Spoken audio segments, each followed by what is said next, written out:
223장 부르겠습니다.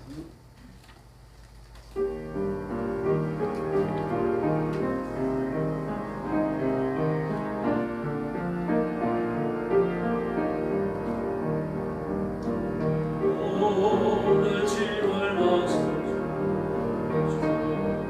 기도했나요?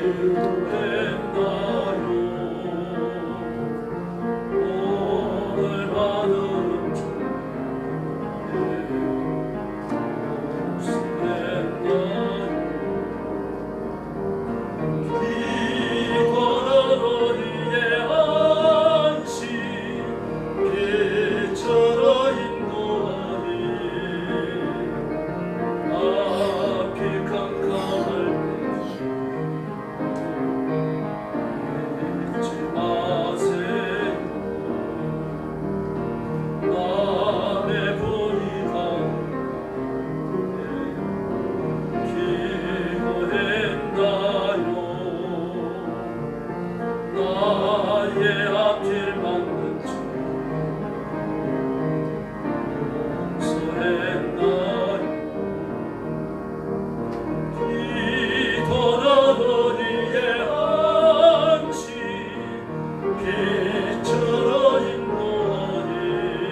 할렐루야.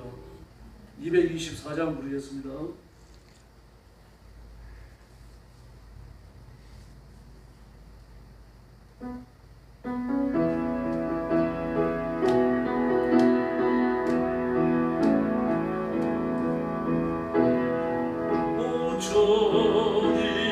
주님께서 나를 살리시고 십자가의 피로 보호하셨네.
할렐루야. 231장 부르겠습니다.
예수님 바라보며 삽시다.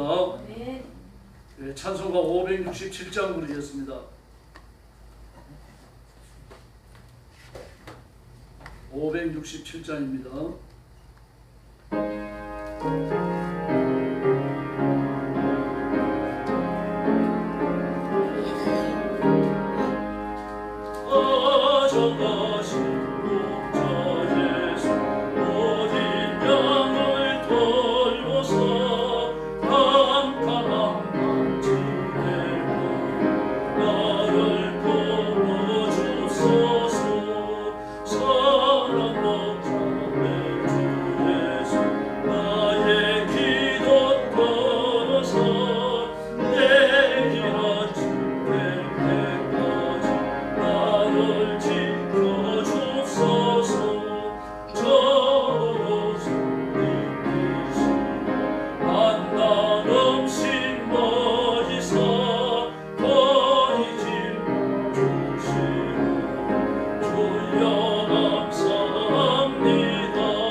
소망 못 되신 너의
박사님도 앞서서 선한 목자 곳에 줘요 박사님도 앞서서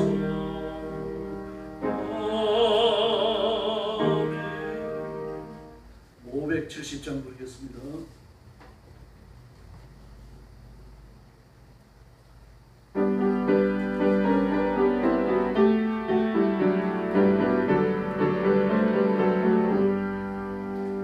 나를 키우시는 목자 나는 주님의 귀한 어린 양 푸른 풀만 만드시는 물과 나를 널리 인도하여 주신다 아멘. 주는 나의 좋은 목자 나는 그의 어린 양 손을 따라 꼴을 보여주시 내게 부족한 전혀 없어 예쁜 새들 노래하는 아침 목을 빙기는 고운 바보네 사랑하는 나의 목자 나를 언제나 불러주신다. 주는 나의 좋은 목자 나는 그의 어린 양 따라 보여주시 내게 부족함 전혀 없어 짐속 나를 지운다 그친 비바람 삼지 못하리 나의 주님 강한 손을 펼치시 나를 조야로 지켜주신다 아멘. 주는 나의 좋은 목자 나는 그의 어린 양 주를 따라 보여주시 내게 부족함 전혀 없어 아멘. 합심 기도하겠습니다. 오늘 밤 우리 자신들이 하나님 앞에 거룩한 제물로 바쳐지기에 부족함이 없도록 자신의 영적 성결을 위해서 뜨겁게 부르짖어 주시기 바랍니다. 설교하는 저를 위해서 말씀을 받는 여러분이 선포되는 말씀의 믿음을 화합하도록 뜨겁게 기도하시고 여러분이 복을 받아 가정이 새로워지고 가족들이 복을 받도록 또 교회에 하나님의 큰 은혜가 임하셔서 예배 시간마다 성령의 감동을 주시고 예배 시간마다 말씀의 강한 권능을 부어달라고 뜨겁게 기도하시고 교회의 부흥을 위해서 부르짖어 주시기 바랍니다. 그리고 나라와 민족을 위해서 기도해 주시기 바랍니다. 같이 기도하겠습니다. 자비하신 아버지 감사합니다. 수요일 밤에 저희 함께 모였습니다. 저와 사랑하는 성도들을 기억하시고 주의 가슴을 부으시고 하늘의 새로운 은혜와 은선을 허락하여 주옵시기를 간절히 원하고 기도합니다. 자비하신 하나님 아버지 사실을 하나님 전도하신 아버지 온 우주에 참여주신 예배를 드리기 위하여 드렸습니다. 우리의 경배가 주께 상달됩니다. 우리가 드리는 강구가 하나님 앞에 영광됩니다. 하나님의 거룩한 임재를 맛보는 귀한 시간입니다. 우리 하나님 역사하여 주옵시기를 간절히 원합니다. 저와 성도들의 거룩한 죄물들 하나님 앞에 바쳐지는 시간이 되게 하여 주시옵소서. 모든 있고 죄가 있을 때날 성수해 주시고 하나님의 성기를 회복하사 하나님의 부르시기에 부족함이 없도록 세원해 주시고 역사하여 주옵시기를 간절히 원하고 기도합니다. 그 안에 숨은 죄를 용서해 주시고 이번은 지은 죄를 용서하시고 행동에 생각지 못한 것을 용서해 주시고 온 몸과 마음이 아버지께서 받으시며 거룩한 예물 되게 하여 주옵시기를 간절히 원하고 합니다. 설교하는 주님이 은혜해 주시옵소서. 아버지의 말씀을 다 외칠 수 있고 아버지의 말씀을 변치 않게 외칠 수 있도록 승리의 그런 감동을 주시옵소서. 지금 성령을 기록하는 이들의 마음을 감동하소서. 기록하게 하시옵소서. 말씀을 해석할 때도 뜨겁게 역사하시고 승리의 비추어 주시옵소서. 말씀을 받은 성도들의 연애를 주시기 바랍니다. 말씀을 아멘으로 받게 하시고 믿음으로 받게 하시고 감사함으로 받게 하시고 내가 지켜서 복받고 살 말씀으로 받게 하여 주옵시기를 간절히 원하옵니다. 이 말씀 우리의 심령을 심어주시고 이 말씀이 우리의 온 삶을 변화하게 하시고 그러한 은혜를 받고자 하여 주옵시기를 간절히 원하옵고 기도하옵니다. 하나님 아버지 참여하지 못한 성도들의 소리를 말씀을 제청해 앉아있는 자리에서 일어나게 하시고 아버지와 배우게 하여 주옵시기를 아버지와 간절히 원하옵고 기도하옵니다. 성령이 보내주시기를 바랍니다. 성령이 기적을 베풀어 주시기를 바랍니다. 하늘 문을 여시고 하늘의 권능을 허락하여 주옵시기를 간절히 원합니다. 은혜로우신 아버지 감사합니다. 오늘 수요일 밤에 저희들 함께 모였습니다.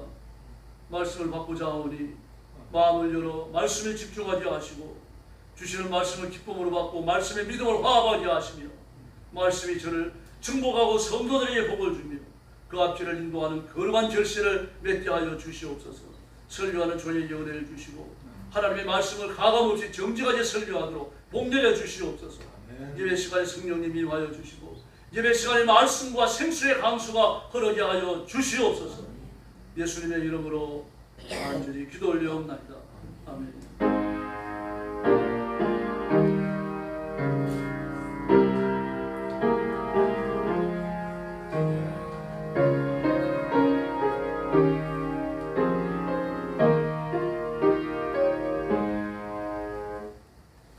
하나님 말씀 묵도하겠습니다.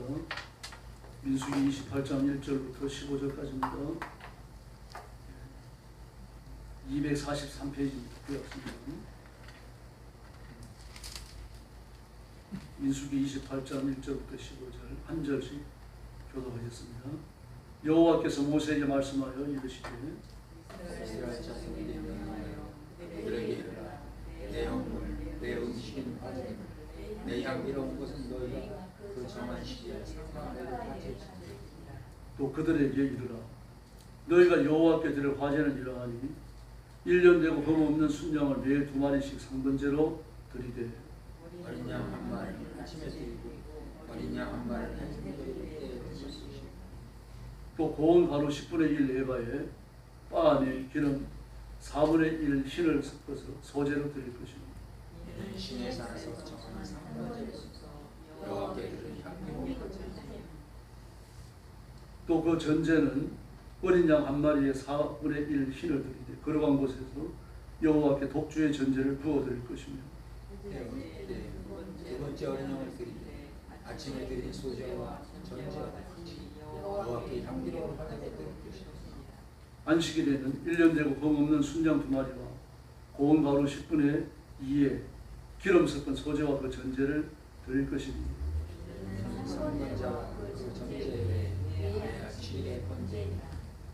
좌우로에는 수송아지 2마리와 순양 1마리와 1년 되고 흠없는 순양 7마리로 여호와께 번제를 드리되 내 수송아지는 고운 가루 10분의 3 기름 섞은 소제 수장 한 마리는 고운 가루 10분의 2에 기름 섞은 소제 매 어린 양에는 고운 가루 10분의 1에 기름 섞은 소제를 향기로운 번제로 여호와께 화제를 드릴 것이며 그 전제는 수송아지 한 마리에 포도주 반 수초 한 마리에 어린 양 한 마리에 사업을 이는 1년 중에 4월 초 15절 같이 봅니다.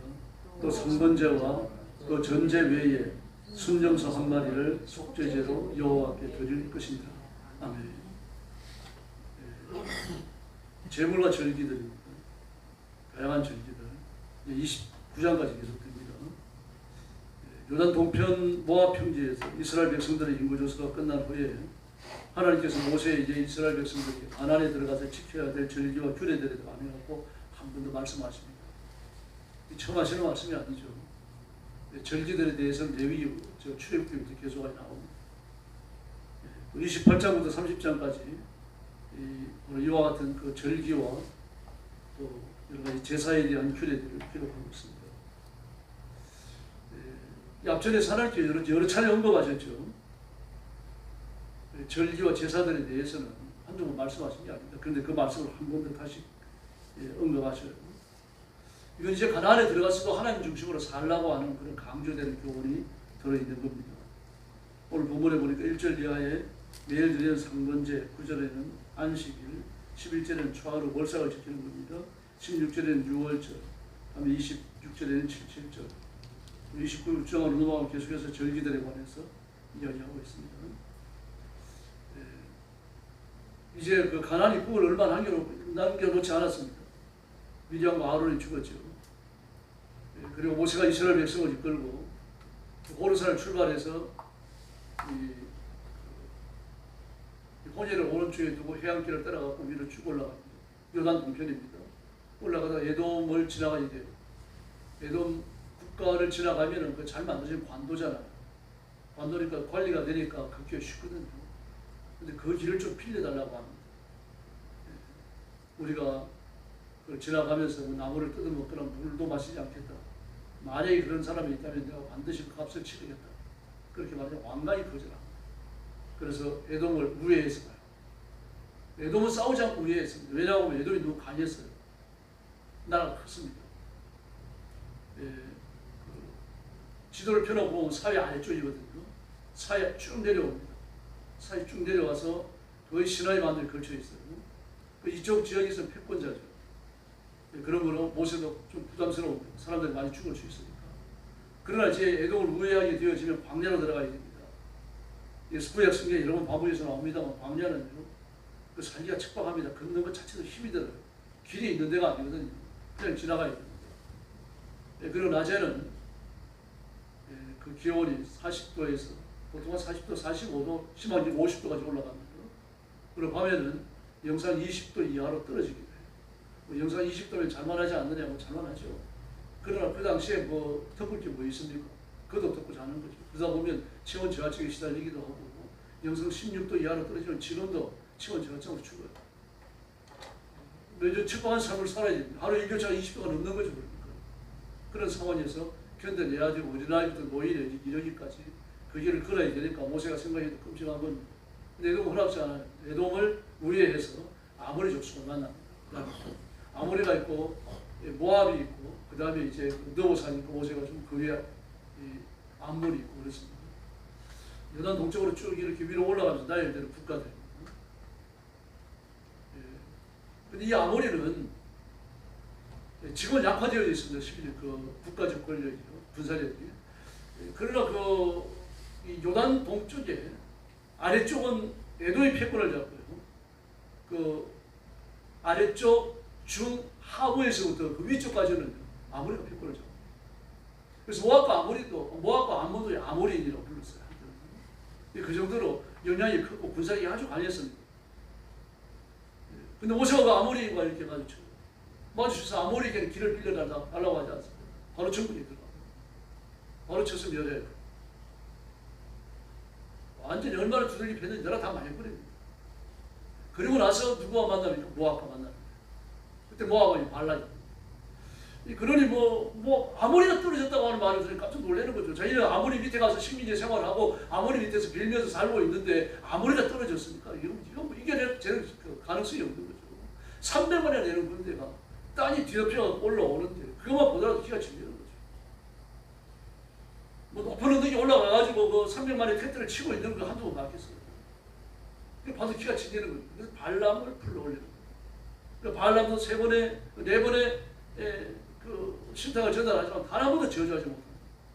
발람의 계획이 숲으로 돌아가는 거죠. 그때 발람이 아주 사악한 꾀를 냅니다. 계시록에 나오는 것처럼 또 고린도전서에 나오는 것처럼 이스라엘 백성들을 그 범죄에 끌어들이죠. 우상숭배에 끌어들이고 온 이스라엘 백성이 심한 근심과 걱정에 빠집니다.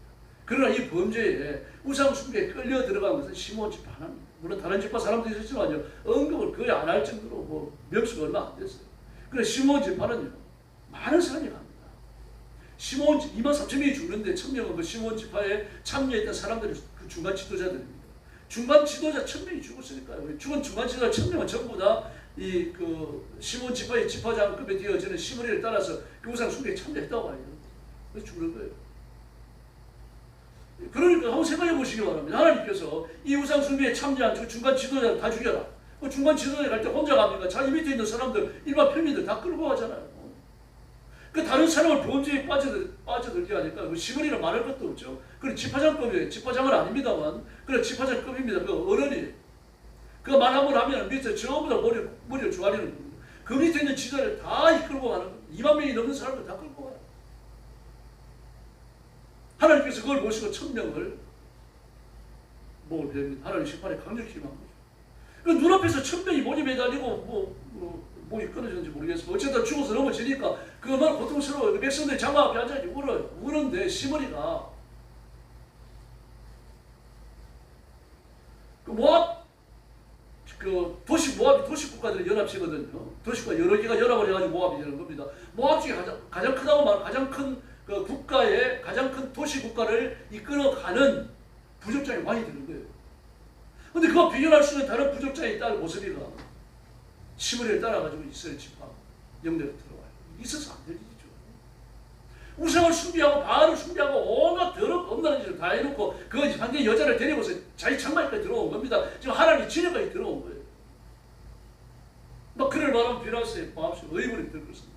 창을 들고 와서 두 남녀를 한 차례 꿰뚫은 거예요. 그게 하나님의 진도가 거칩니다. 23,000명이 죽어요. 중하급지도 1,000명을 합치면 24,000명이 죽었어요. 대부분 15지파. 그 15지파는요, 나중에 2차 인구 조사를 할 때 보면요, 얼마가 떨어집니까? 22,200명이 없어져요. 63.6%가 사라져요.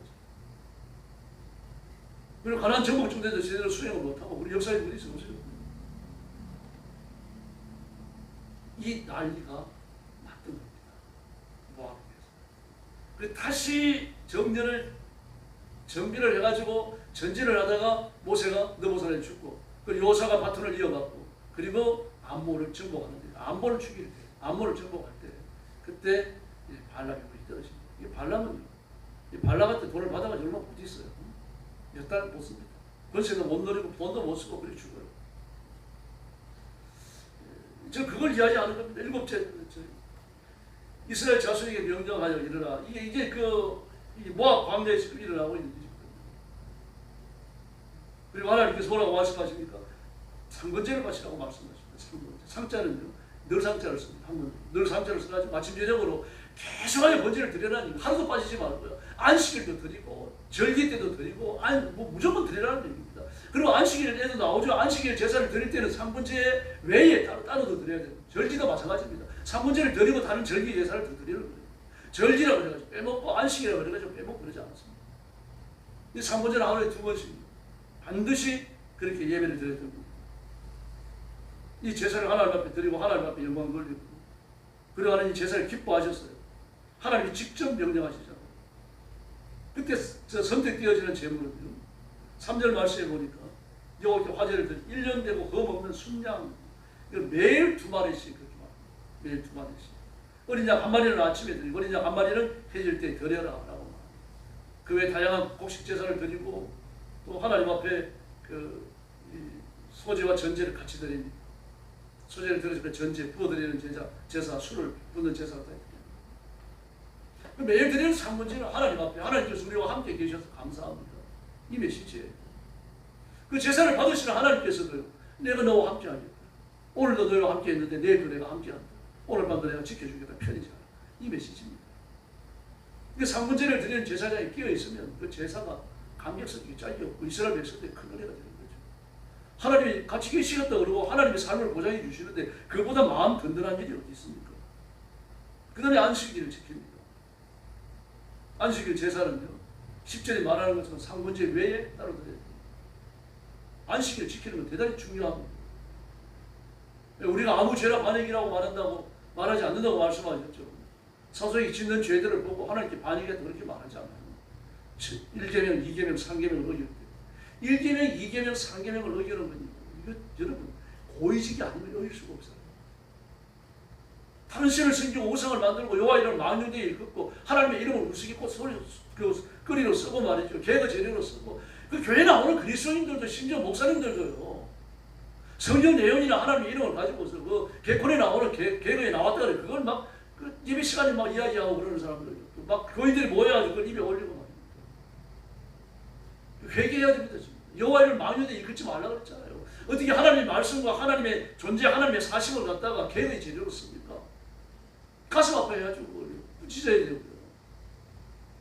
여러분, 거듭났다면 하나님의 자녀라면요, 1계명, 2계명, 3계명은요, 제정신으로 못 지어요. 고의적인 거예요. 그 반역이 되는 겁니다. 개인도 반역을 할 수 있어요. 그래서 미리암이 반역이 되는 겁니다. 여호와께서 너와만 말씀하십니다. 그리고 하나님께서 모세를 이스라엘의 인도자, 건국자, 하나님의 종으로 세우셨다는 것에 대하여 저항하는 거 아니에요. 권위의 위임에 대하여 하나님께 저항하는 거 아니에요. 그래서 반역이 되는 겁니다. 그래서 미리암 벌을 받아요. 문둥병입니다. 그래서 이 어떤 사람 미리암이 묻은 병을 가볍게 보면 절대 가볍지가 않습니다. 왜 그렇습니까? 그 300만이나 되는 백성이 미리암이 묻은 병에 걸려갖고 꼼짝을 못해요. 한 발짝도 못 움직입니다. 그러고는 미리암 하나가 벌받은 게 아닙니다. 300만 전체가 벌받은 거예요. 그 벌을 누가 끌고 와서 미리암이 끌고 온 거예요. 그래서 그 죄가 반역이에요. 하나님이 그 반역을 규정한 겁니다. 그래서 그 중한 벌을 주시는 거예요. 안식일을 기억하여 거룩히 지켜. 이 말씀도 하나님 중앙에 다루십니다. 안식일에 일하러 나갔다가 붙들려 와가지고 죽은 사람 있죠? 이처럼 하나님 앞에 무슨 죄든지 무거워요. 그러나 특별히 더 하나님에 대한 반역이든 하나님의 존재, 하나님의 사심, 하나님의 일하심, 하나님의 구원 여기에 대하여 고의적으로 저항하고 한 것 같아. 그 용서하는 필요 없어요. 성령을 거역하는 죄와 똑같은 것입니다. 예수님이 오셔가지고 많은 병자를 일으킵니다. 이사야 35장 61장을 예수님이 행하시잖아요. 손으로 행하시고 명령을 행하시고 능력을 행하시고 성령의 도사인 사람들 말입니다. 그 유대인 지도자 그걸 모릅니까? 다 알고 있잖아요. 알고 있는데 뭐라고 말합니까? 저 바알세불이 집회가 고쳐요. 그때 예수님께서 무서운 말씀을 하시죠. 모든 죄는 다 사함받는다. 그러나 성령을 거역하는 죄는 사함받지 못한다. 거역, 반역입니다.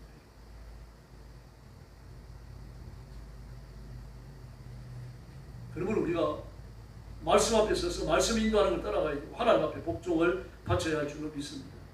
바로 안식일을 기억하여 그렇게 지키라. 이게 뭡니까?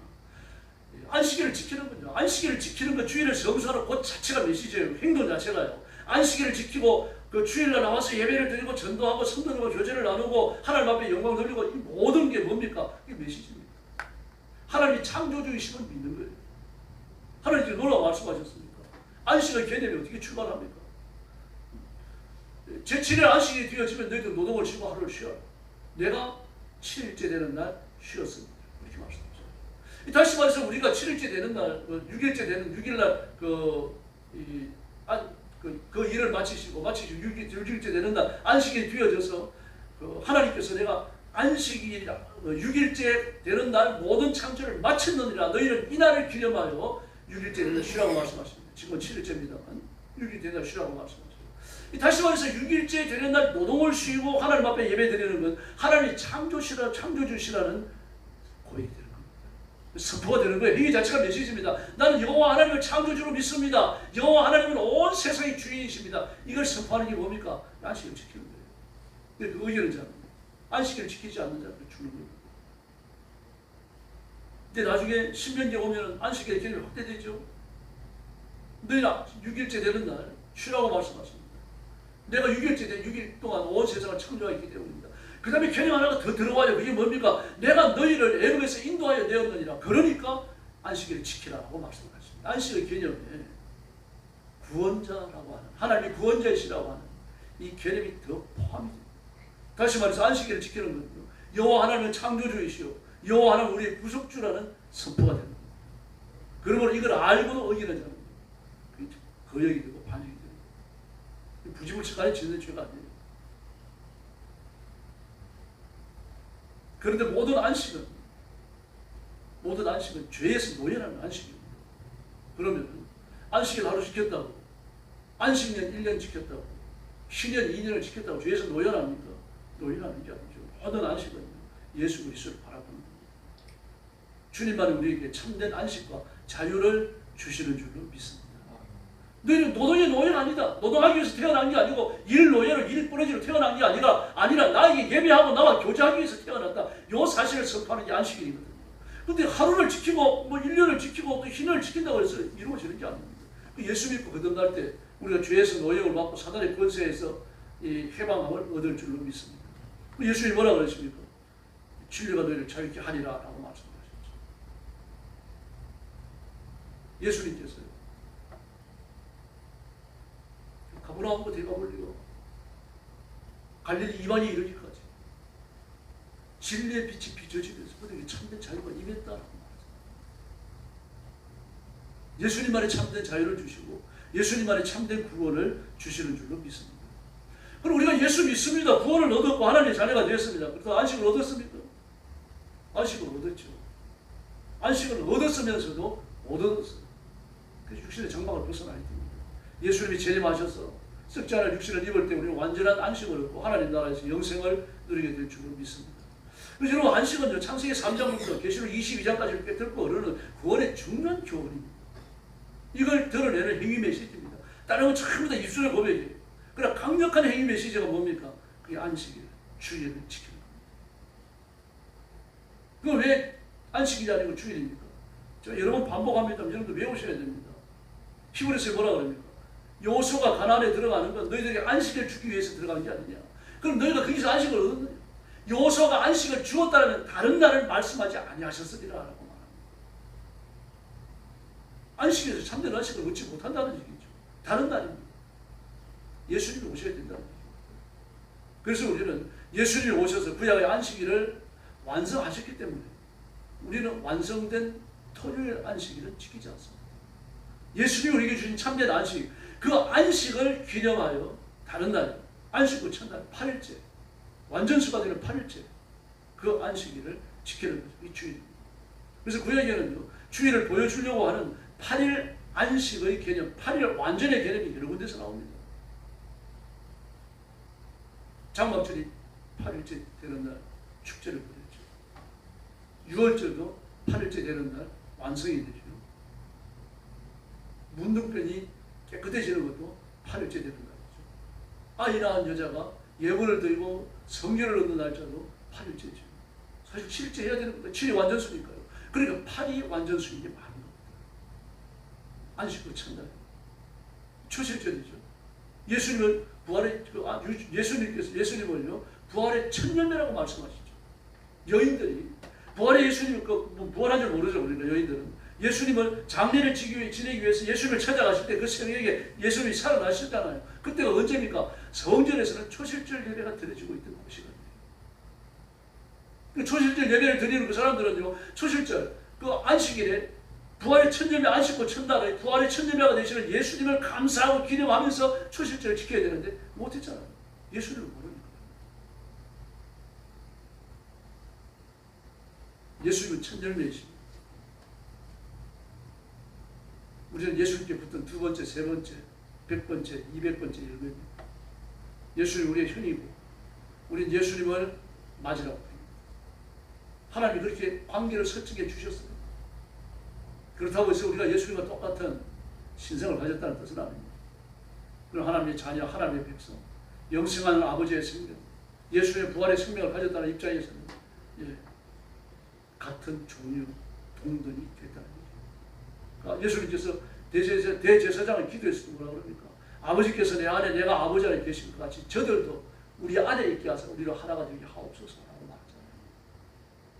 우리의 영역을 아버지의 영역, 동류의 영역, 같은 종류의 영역으로 옮겨주셨다는 거죠. 이게 우리가 누릴 수 없는 복이에요. 그래서 로마서에서 뭐라 그럽니까? 예수 믿고 하나님의 자녀가 되고 죄 용서를 받았으니까 이미 영화로워졌다라고 말합니다. 영화로워졌다. 얼마큼 영화로워졌습니까? 육신의 장막을 벗어나면 천국 갈 만큼 영화로워진 거예요. 그러나 영화로움은 앞으로 또 얻어야 됩니다. 이루어야 할 부분이 또 남아 있는 거죠. 그래서 우리의 구원은 이미 이루은 구원과 앞으로 이루어야 할 구원, 그 가운데 우리가 끼어 있는 겁니다. 이걸 보여주는 게 안식입니다. 그 다음에 성경은 우리에게 초하루를 지키라 그렇게 말씀하십니다. 초하루를 지켜라. 히브리어를 지역하면요, 너희의 달들의 시작에 너희의 달들의 시작에 명월 초하루라는 얘기죠. 이게 이제 29장에 나오는 일곱째 날 초하루와는 또 다릅니다. 이거 말고 매달 초하루입니다. 매달 초하루. 월상이라고 했습니다. 여러분들 월상 예배 드렸을 적이 있을 거예요. 한때는 한국교회에서 월상 예배를 많이 드렸어요. 또 한 달에 한 번씩 월상 헌금을 드렸고 매월 첫째 주가 되어지면 그에게 나오는 월상과 이렇게 연계시킬 수가 없습니다만 그러나 열심히 우리가 칭찬해야 되겠죠. 그래서 월성에 하나님 앞에 예배를 드리라고 말합니다. 11절에서 15절에 나오죠. 그에 보면 제물로 수송아지 2마리와 순양 1마리와 어린 양 7마리, 순정수 1마리, 그 소지와 전제를 같이 드리도록 되어져 있습니다. 전제는 제사의 가장 마지막 부분에 드리죠. 술을 붓는 겁니다. 포도주를 부었습니다. 그런데 이 제사는 초하루 드리는 제사, 이 제사는 매일 드리는 상번제와 다른 제사가 상번제 드렸다고 매일 월사에 드리는 이 월사의 제사를 취소하지 말라고. 아유, 제사 한 번만 드렸으면 됐지. 뭐 그렇게 또 드려요. 예배를 한 번만 하면 되지. 뭐 그렇게 많이 드려요. 성경은 많이 드리라고 말합니다. 예배가 다다익선은 아닙니다. 그러나 하나님께서 분명히 구분을 해놓으셨고 예배가 메시지를 가졌으니까 어느 예배가 다른 예배를 대신할 수 없다라고 말합니다. 분명히 이렇게 말씀하십니다. 그래서 우리는 상번제를 드렸다고 해서 다른 제사를 생략할 수 없던 것처럼 주일날 새벽 예배를 드리고 주일 낮 예배를 생략하는 것도 온당치 않습니다. 다시 말해서 인간적 편의를 위해 가지고 하나님 앞에 제사를 드리기도 하고 폐기하기도 하고 온당치 못합니다. 구원받지 못했다고는 할 수 없지만 그러나 하나님의 말씀 앞에 순종하고 있는 것도 아니고 성실한 것도 아닙니다. 게으른 겁니다. 육신의 정력이 앞서 있는 거죠. 그럼 왜 매월 초하루 예배를 드리라고 말씀하셨습니까? 여기에 대해서 다윗은 전통적으로 이렇게 막 이야기를 합니다. 하나님께서 달을 작게 만드신 것은 하나님을 위하여 속죄제를 드리라고 그렇게 하신 것이다. 이제 비유입니다. 그러니까요. 월은 1년 크잖아요. 1년에 비해 달을 쪼만하죠. 이 달을 쪼만하게 만드신 것은 하나님 앞에 속죄제를 드리라고 작게 만드신 것이다. 이해가 잘 안 되시죠? 좀 이상하게 들릴 수 있어요. 다시 말해서 무슨 말입니까? 우리가 하나님 앞에 죄를 자주 짓는다는 이야기입니다. 죄를 자주 지으니까 죄를 자주 짓는다는 것을 생각하고 하나님 앞에 속죄제를 드려서 하나님 앞에 나가 죄를 용서받을 기회를 12번 주셨다는 이야기입니다. 우리 연약성을 고발하고 있는 거죠. 그러니까 그것이 비유입니다. 라피드는 전통적으로 이렇게 해석을 했습니다. 그리고 또 월삭을 지키면서 하나님 앞에 초하루 예배를 드릴 때마다 뭘 떠올립니까? 언약을 떠올립니다. 모든 예배는 언약이에요. 우리의 전쟁, 영적 전쟁이 언약 전쟁이거든요. 우리가 드리는 예배가 언약에 기초한 예배입니다. 그래서 우리가 예배를 드리면 하나님께서 임하시는데 언약의 하나님으로 여호와께서 임하시는 줄로 믿습니다. 그때 임하시는 하나님은요, 엘샤다이가 아닙니다. 만군의 여호와가 아니라는 거예요. 언약의 하나님으로 임하시는 거예요. 언약을 이루시고 언약을 지키라고 책원하시고 언약을 성취하시고 우리에게 오시는 하나님, 그 하나님을 매월 월상 예배를 드리며 기념하고 감사하고 떠올리고 잊지 말라는 거예요. 그러니까 이스라엘 백성들이 대단히 솔직하죠. 우리는 뭐 매일 새벽 예배 나와 드리고 하나님 앞에 또 수요일 예배, 금요일 예배, 주일 예배 드리고 그럽니다. 유대인들은 월상 예배를 드리면서 안식일을 드리고 월상 예배를 또 드리죠. 그러면서 매월 첫 달 하나님께서 이 자리에 임하셔서 이번 달도 지켜주시고 지난달에 복 주신 것처럼 이번 달에도 복을 주시고 지난달에 이런 거 안 주셨는데 이번 달에 복 주시고 이런 뜻에서 월상을 지켰다는 거예요. 믿음의 순산이 보여지죠. 그래서 월상 예배를 드리며 자신의 죄를 돌아보고 하나님께서 은혜 주시는 것을 감사하고 그리고 예물을 또 바치는 겁니다. 보온의 의미를 가지게 됩니다. 그래서 칼 델리치는 월상 예배를 놓고 이렇게 묘사했습니다. 월상은 하나님께서 시간의 주인이심을 선포하는 것이다. 이렇게 말했습니다. 시간은 객관적으로 존재하는 의미가 없습니다. 누구에게나 24시간이 주어져 있어요. 그럼 24시간 빈둥거리고 잠자고 놀면 아무 의미가 없는 거죠. 그 24시간 안에서 뭔가 결심을 해가지고 성경을 읽고 엎드려 기도하고 나가 전도를 하고 하나님 앞에 복종을 하고 말입니다. 나가서 운동을 하고 건강도 돌보고 여기에 의미가 있다는 거지. 누구에게나 24시간을 주어져요. 그러나 24시간 중에서 보람을 느끼면서 그 시간을 사용하는 것, 그게 내가 하나님 앞에 바로 산 시간이라는 이야기입니다.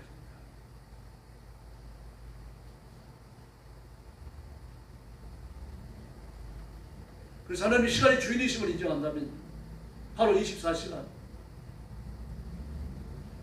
한 달 35일, 1년 365일 하나님 앞에 복종하기를 그치지 말아야 합니다.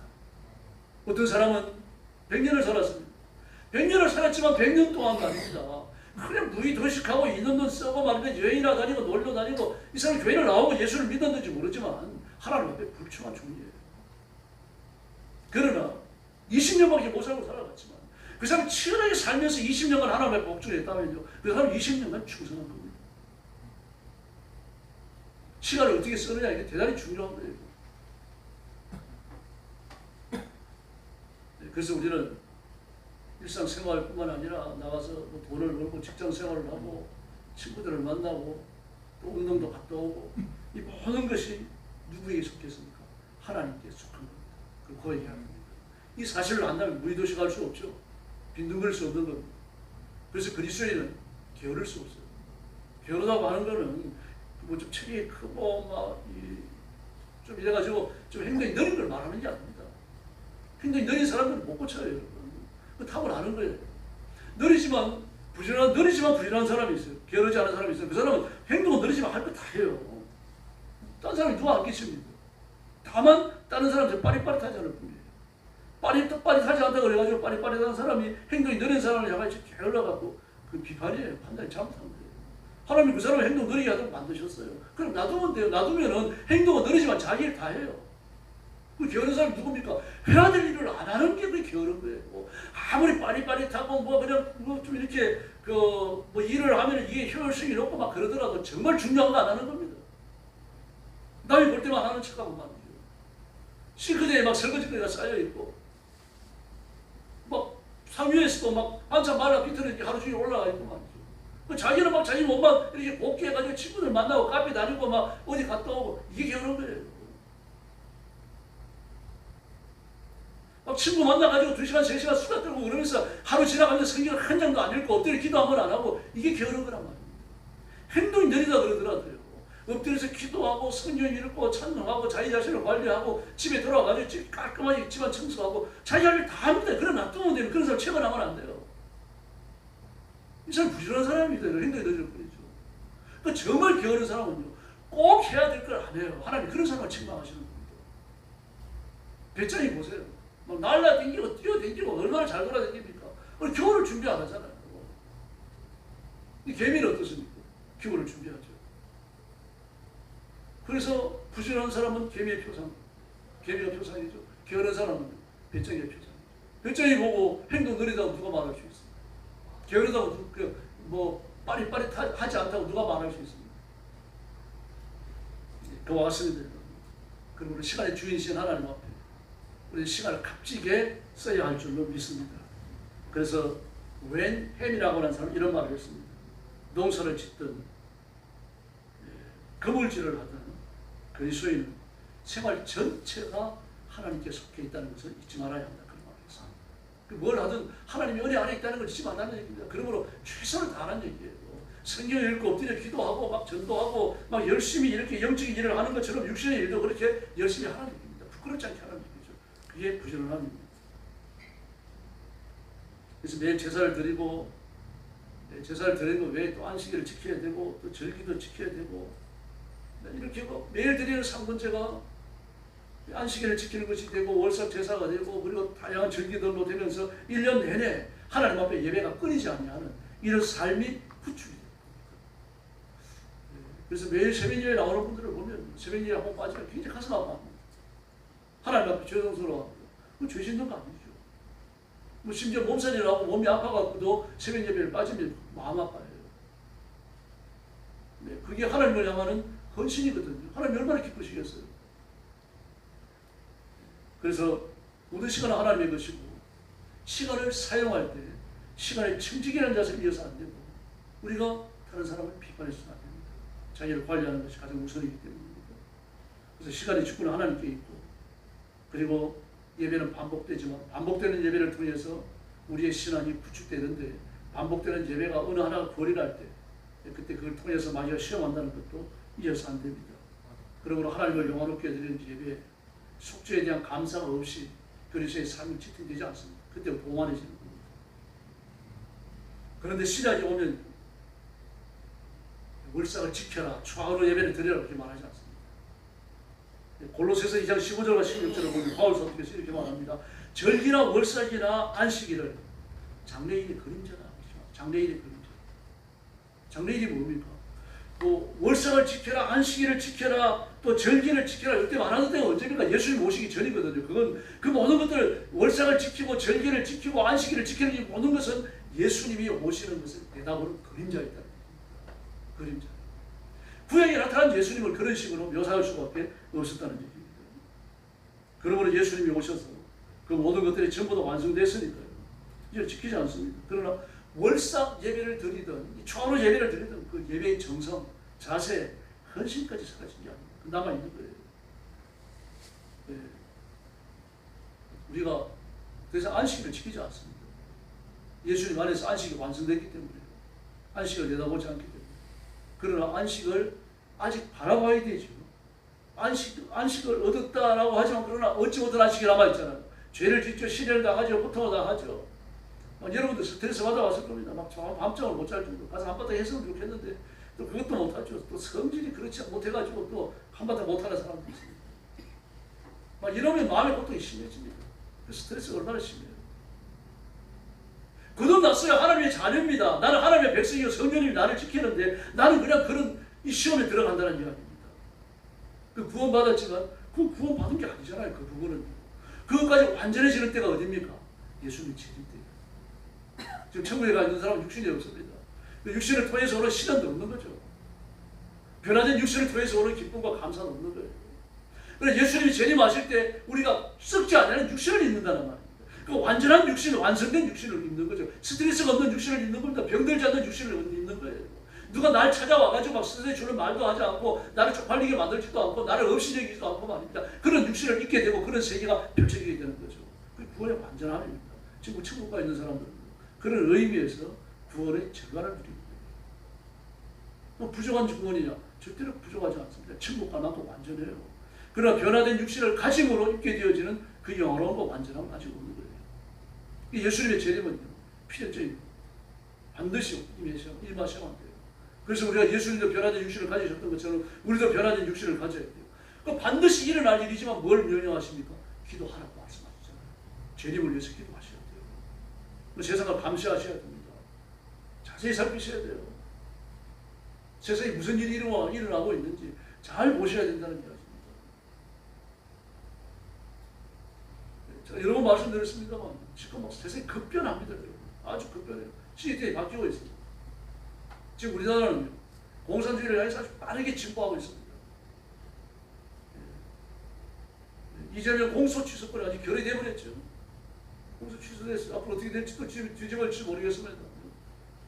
이재명이 지금까지 지은 죄를 가지고 재판에 틀 일이 없어졌습니다.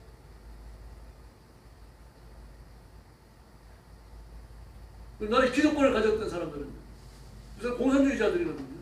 그 사람들이 옳은 걸로 되어버렸어요. 역사가 뒤집어져 버린 겁니다. 거짓 역사를 쓰고 있어요. 그래서 우리는 역사의 주인으로서요. 다른 걸 똑바로 아셔야 됩니다. 5.18은 민주화 운동 절대로 아닙니다. 5.18에 대한 역사를 보십시오. 5.18 광주 사태라고 그랬어요. 국회에도 우리 기록했고 그 당시 모든 매스컴들이 5.18 그 광주 테러라고 했어요. 5.18 광주 테러. 광주 사태라고 했고요.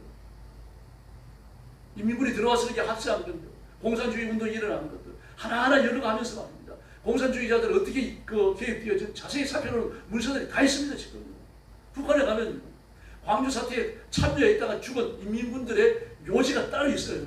따로요. 황정희가 와서 알려줬잖아요. 전부 다요. 우리나라 사람도 가가지고 보고 오고 사진 찍고 오고 다 했잖아요. 그런데 어떻게 났습니까? 민주화 운동이 되어버렸어요. 이제 거짓 역사, 날조된 역사거든요. 날조된 역사인데 참 역사가 밝혀지면 이게 또 뒤집어질 수 있으니까 그걸 뒤집지 못하도록 이걸 헌법 정문에 넣으려고. 어쩌면 성공할 수도 있습니다. 그러나 기억하셔야 돼요. 역사의 주인은 하나님이세요.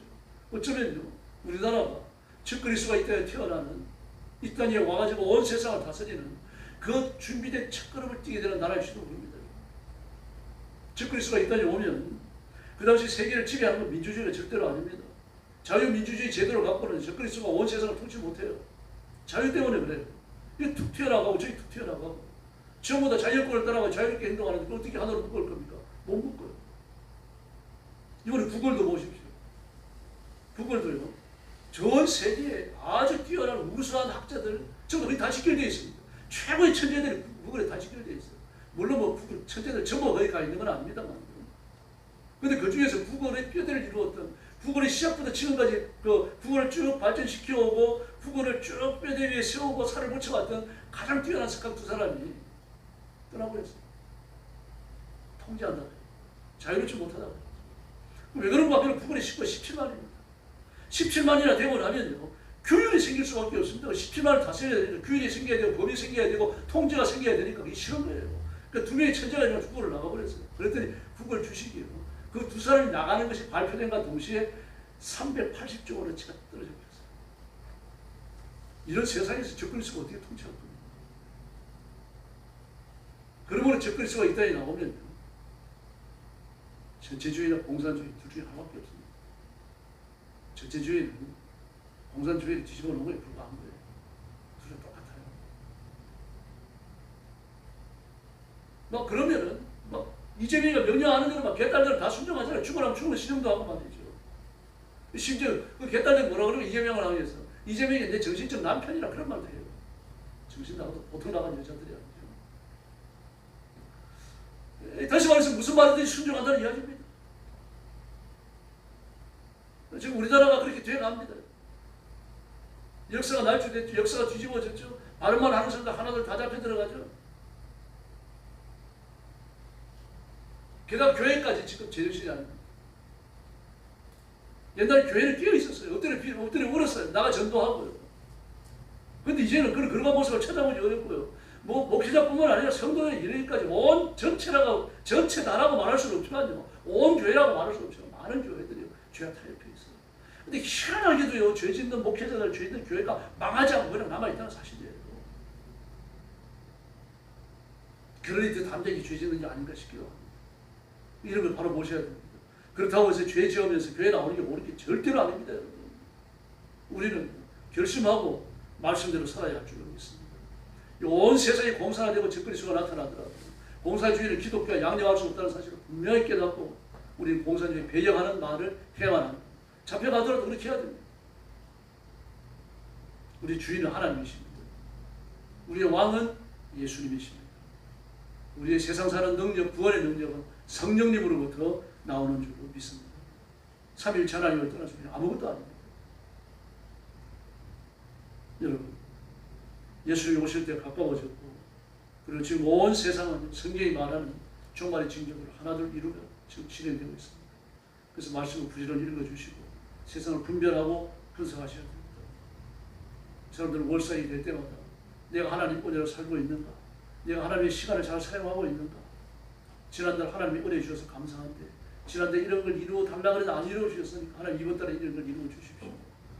그렇게 월삭을 보냈습니다. 복 받으라는 거예요. 날이 똑같습니다. 어제가 오늘이고 오늘은 얘 아닙니까? 근데 날과 날의 경계를 만들어 버렸어요. 날과 날의 경계를.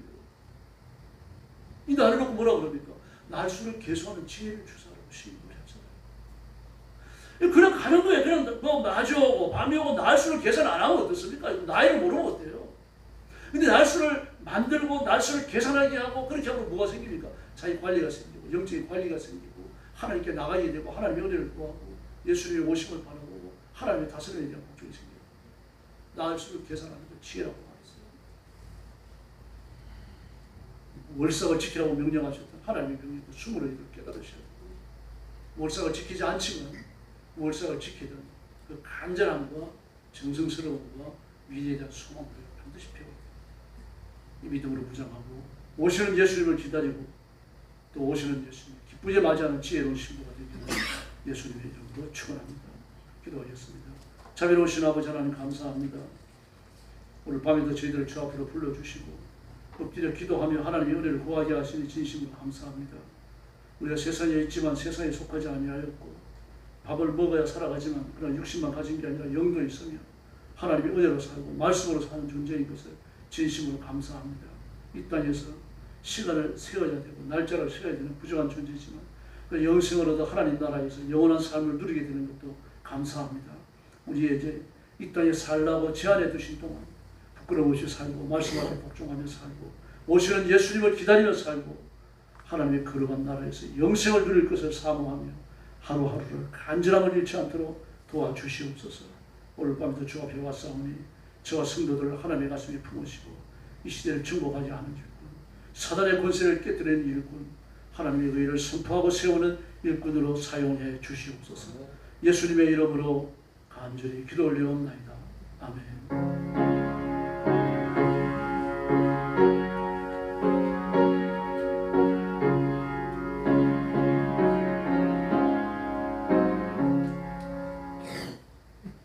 195장 찬송 부르겠습니다.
폭염 계속되고 있습니다.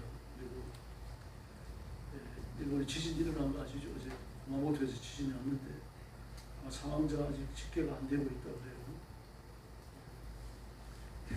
불명된 사람도 아직 파악이 안 됩니다. 직접 이런 지진이 저 부산, 경상남도, 전라남도까지 전부 다 영향을 미쳐가지고 우리 한국에 그 땅이 흔들린다고 이렇게 보고되고 760건이라고 해요. 굉장히 큰 지진. 그리고 구마모토는 일본이 90년대 전 세계 반도체를 지배했잖아요. 일본의 반도체를 미국 전 세계 다 갖다 썼어요. 그러다가 이제 축구를 우리한테 뺏겼거든요. 그런데 이제 다시 그 반도체 영화를 되찾는다 그래가지고 나라에서 100조 이상의 돈을 들였어요. 그리고 기업들의 참고를 받고 그래가지고 구마모토에다가 TSMC의 기술을 갖다가 기반으로 해가지고 반도체 생산 공장을 지었는데 제 1공장, 2공장이 있는데 1공장은 아마 상당한 피해를 입은 모양입니다. 이 공장은 좀 더 건재한 편이에요. 이렇게 이제 대형 반도체 공장이 들었으니까 그와 관련되어진 주변 공장들 있잖아요. 주변 공장들도 배에 가까운 쭉 모여들었어요. 그 공장은 상당 수가 지금 피해를 입었고 이번 피해가 일본이 복구하기가 힘들 정도의 피해가 아닐 것이고 어떤 분들은 이제 구마모토 이 지진이 일어났으니까 다음에 일어나는 지진은 동경 직하 지진이나富士山 폭발이 될 것으로 보고 있습니다. 여러분 일본을 위해서도 기도해 주셔야 돼요. 우리 우방이거든요. 싸움이 지나갈지라도 일이 생기면 우리 도움주는 사람입니다. 일본과 연대가 돼야 전 공산주의에 대해 저항할 수 있고 그래서 기도해 주시고 전쟁이 확대되고 있는 거에 또 눈여겨보시고 그리고 우리나라가 아주 빠른 속도로 공사가 되고 있어요. 그게 염려스러운 게 제가 아마 우리나라가 접근의 수가 있다기보다는 책발을 내딛는 국가가 되지 않는가 이런 염려가 있습니다. 이렇게 경제가 발전하고 문화적 수준이 아주 높아요. 전 세계에서 문화의 수준을 우리를 능가할 게 없습니다. 지금 문화가 최고로 진보되어 있죠. 경제 시스템이 굉장히 발달되어 있죠. 우리나라가 가지고 있는 군사력 아날로그 군사무기는 전 세계에서 최고입니다. 그런데도 불구하고 뭐 그뿐만 아니라 자연과학 연습도 마찬가지예요. 그래서 올해는 과학 분야의 노벨상이 우리나라에서 나오지 않을까 그렇게 좀 예측도 하고 있습니다. 우리만 그런 게 아니라 지금 미국이나 일본 학자들도 그렇게 보고 있어요. 그래서 학문은 굉장히 발전하고 있어요. 그런데 그만 정반대로 정치는 공산주의로 급속히 나가고 있습니다. 이게 하나님의 뜻이 있는 거죠. 그러니까 어울리지 않는 거예요. 이제 이렇게 학문이나 경제나 문화가 진보하면 자연히 민주주의로 돌아오게 되겠어요. 민주주의. 그런데 공산주의로 더 진보가 되어져 나가요. 그런 거 하면 학교에서 공부하는 젊은 사람들은 또 공산주의에 대해 아주 강렬하게 저항합니다. 그 누구들 대한민국 사회를 규명을 못합니다. 정의를 못해요. 이래서 이런 일들이 일어난다. 이래서 대한민국이 이렇게 나간다. 아무도 말 못해요. 전 세계가 그렇습니다. 이걸 붙들고 기도하는 수밖에 없죠. 이 혼란스러운 거 하나님 허락하셔서 일어났으니까요. 교회 부흥을 위해서 좀 안타까운 마음으로 부르짖어 주시기 바랍니다. 이제 옆에 계신 분들하고 인사 나눠주시기 바랍니다. 한 번 더 인사하시죠. 예수님께만 복종합시다. 할렐루야. 주님 가르친 기도 드리겠습니다. 하늘에 계신 우리 아버지, 아버지의 이름으로 거룩하게 하시며 아버지의 나라가 오게 하시며 아버지의 뜻이 하늘에서와 같이 땅에서도 이루어지게 하소서. 오늘 우리에게 일용할 양식을 주시고 우리가 우리에게 잘못한 사람을 용서하여 준 것 같이 우리 죄를 용서하여 주시고 우리를 시험에 빠지지 않게 하시고 악에서 구하소서. 나라와 권능과 영광은 영원히 아버지의 것입니다. 아멘.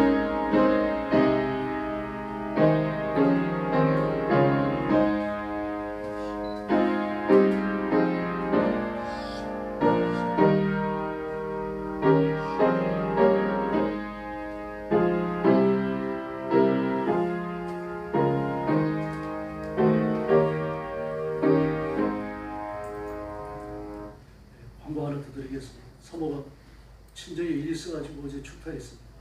오늘 저녁에